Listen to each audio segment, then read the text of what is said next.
This conference will now be recorded. All right, welcome back to admin training. In this scenario, we're going to cover when a user has a locked document. It's told them to lock. So I'm going to log back in and give you an example what this looks like. I'll log back in as with my administrator.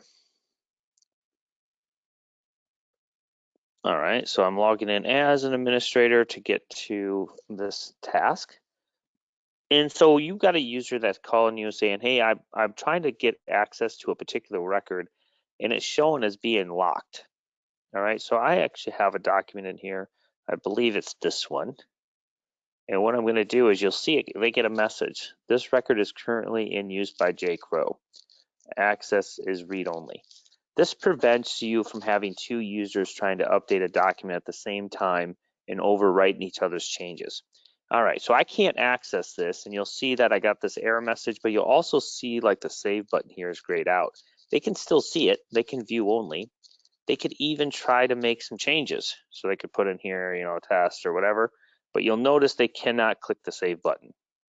And so when you get users saying, hey, I got this error message, or I've got a grayed out save button, what do? It's because the document is locked by some other user.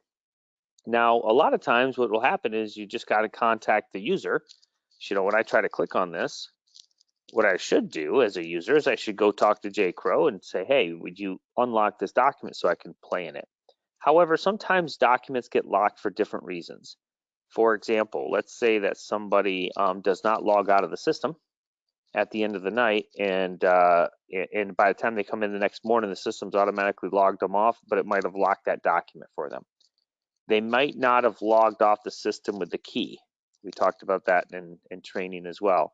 And so if that might lock up a document, the internet might go down, right? That happens, every once in a while, internet drops and power goes out.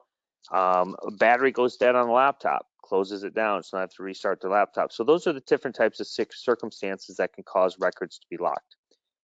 So when that happens, it's a straightforward, easy thing to do. Your users are going to call you and say, hey, can you release this lock for me? The first thing you should do is confirm that J. Crow is not in this document.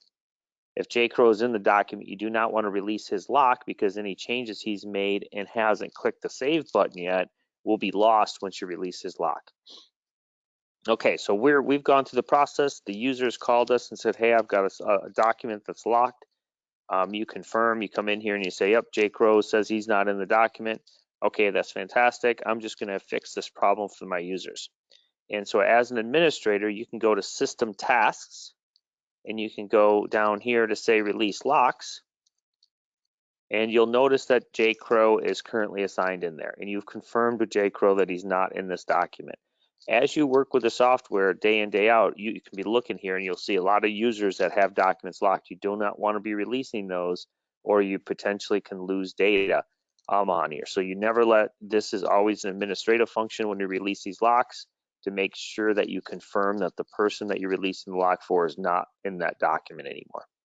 Okay, I did confirm J. Crow is not in that document for whatever reason it was locked. I'm going to go ahead and click that box. I'm going to click the OK button. It just released the lock on that work order. Now if I come back here to the work order and I try to open up 486 and I click on it, now I'm able to open the document. You notice I have the save icon available to me and I'm ready to go. I can help that user is trying to get into that document, know that they're ready to go, and that's all that's needed to be done. All right, that covers releasing the locks. Look forward to the next session.